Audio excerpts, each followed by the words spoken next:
resolverlos, ¿no? Modificando tal vez la norma para que la asignación de los recursos del Estado, de los impuestos de todos los peruanos, puedan ir de lo mejor. La otra cosa que me preocupa es cómo pueden haber 3.785 funcionarios públicos que estén metidos en el Estado y simplemente que tienen derecho, obviamente, a la defensa, a hacer debido proceso, estén dentro del Estado. La mejor forma, de repente, sería sacarlos hasta que termine su proceso, reingresen, pero no podrían estar dentro del Estado.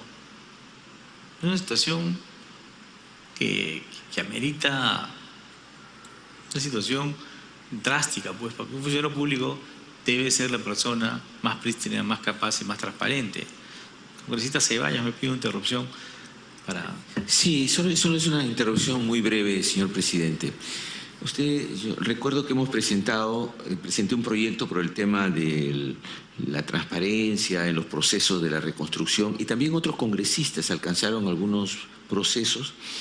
La preocupación de que la ley de reconstrucción con cambios, digamos, tiene algunas limitaciones en lo que tiene que ver con los mecanismos de control a la luz de la experiencia de esta primera etapa de rehabilitación.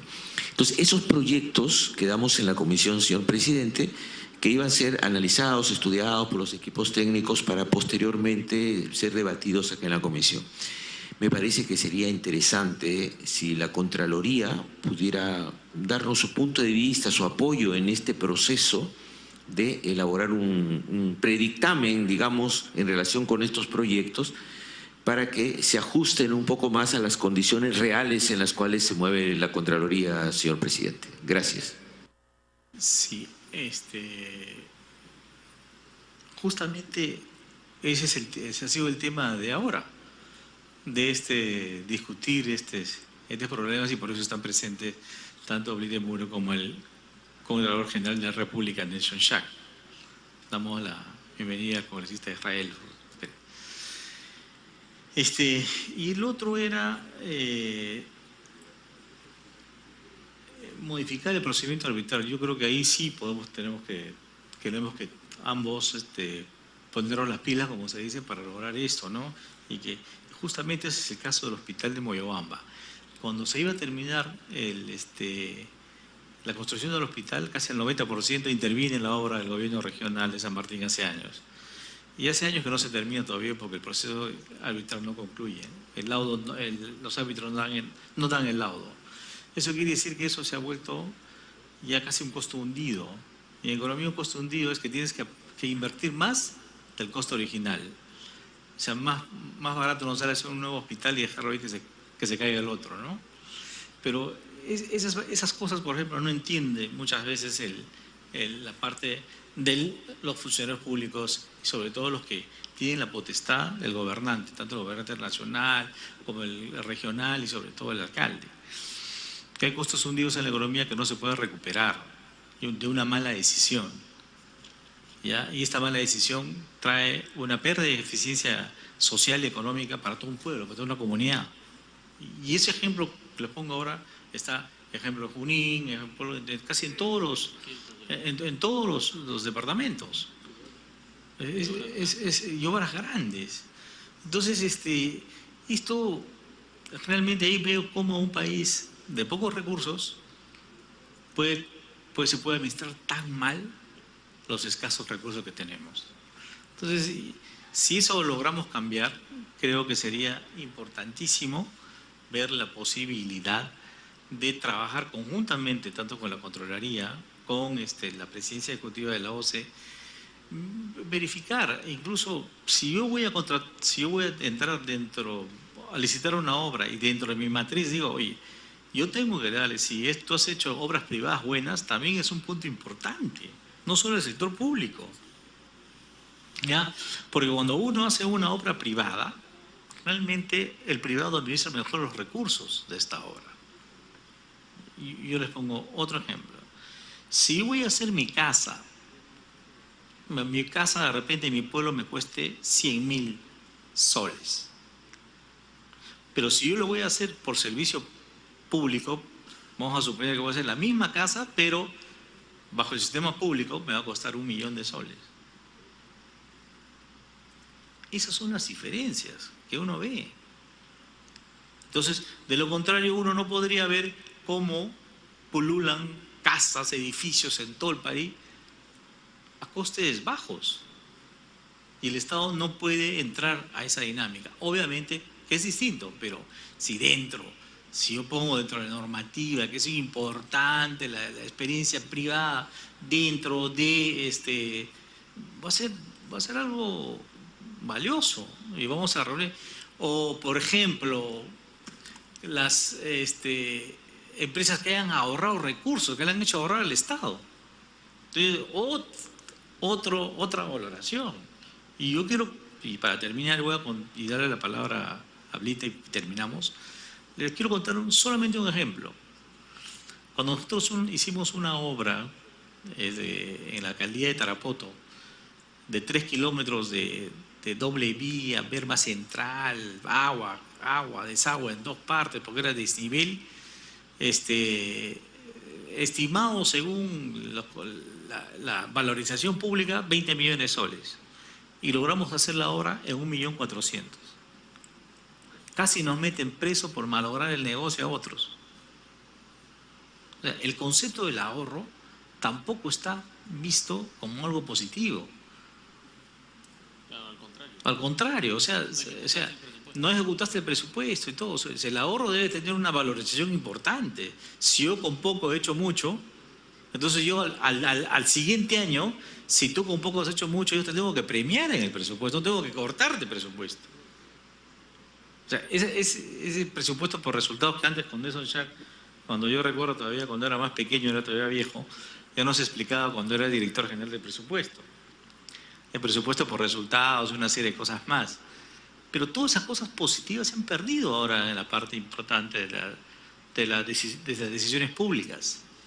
Y eso tenemos que retomar. Por eso la importancia de esta comisión, trabajar en conjunto para lograr cuestiones muy positivas y que nos permita legislar mejor. No muchas leyes, pocas leyes, pero buenas, simpáticas, que nos permite, como la ley que se ha trabajado con mucho tiempo, la ley del fortalecimiento y modernización de la Contraloría, ha sido un trabajo durísimo.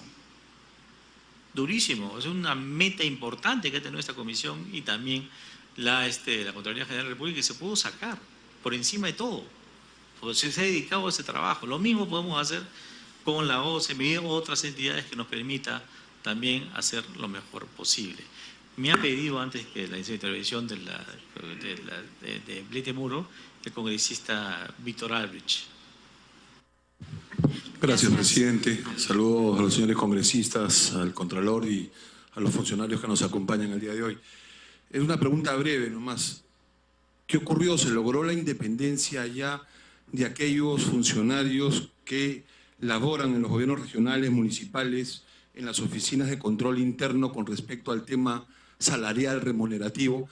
Porque recordemos que dentro de la organización regional o municipal la remuneración no es cubierta por la Contraloría, sino por el presupuesto de estas instituciones, generando pues definitivamente ahí una situación medio extraña de no independencia frente a un proceso de fiscalización previo y posterior a lo que hablamos ahora en la ejecución de obras de infraestructura en el país.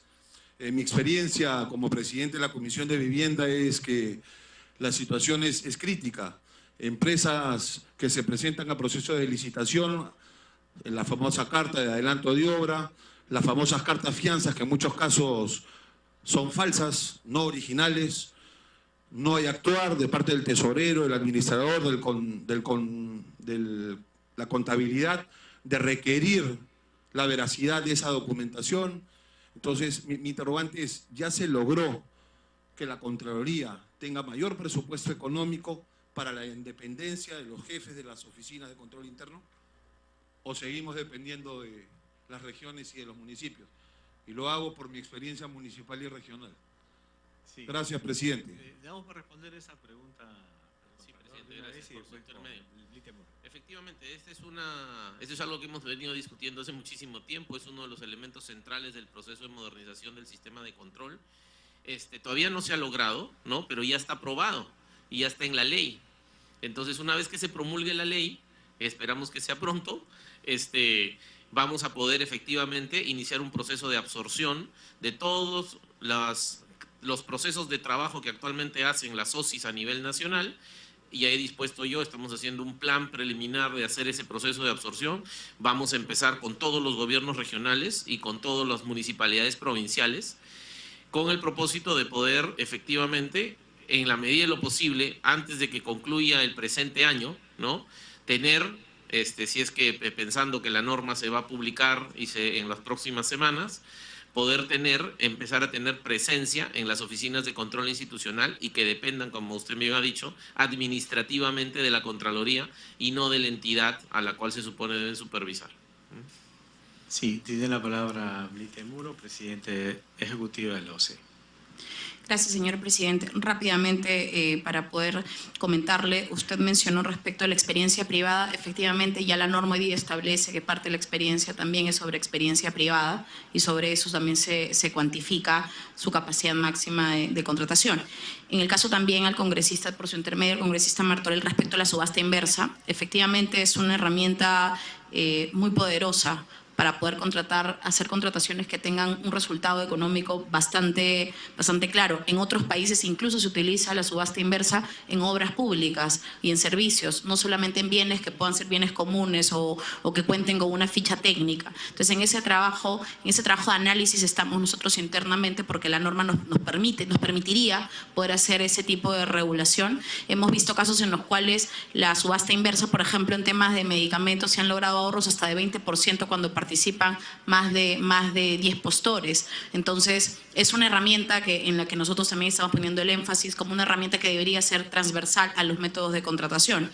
Y finalmente, con relación al arbitraje, efectivamente el arbitraje tiene muchas consecuencias no deseadas. Cabe resaltar aquí que hoy día, y creo que en eso hay que hacer un trabajo conjunto, la ley de contrataciones del Estado establece 2 herramientas fundamentales. La primera, la Junta de Resolución de Disputas, que podría ser un elemento fundamental cuando justamente para obras se establece previamente y no tiene que ir a un arbitraje. Eso, desarrollarlo, generar las capacidades, las competencias y la confiabilidad de los funcionarios para utilizar estas herramientas podrían dar un buen paso. Y lo segundo es que también la norma prevé que deben existir informes económicos de análisis costo-beneficio, técnicos y legales, de manera tal de que la decisión de ir a un arbitraje con responsabilidad de que el titular sea una decisión bien fundamentada. No solamente, muchas veces ya hemos visto casos en los cuales el arbitraje es: si no voy a un arbitraje me denuncian. Entonces hay que hacer que esas decisiones estén fundamentadas en función de un análisis técnico, un análisis legal y de análisis de costo-beneficio, en el cual, con responsabilidad de quienes suscriben esos informes, se determine que la vía arbitral no necesariamente es la vía a seguir. Solamente esas precisiones, muchas gracias. Muy bien, entonces esta comisión se compromete con tanto los señores congresistas, el equipo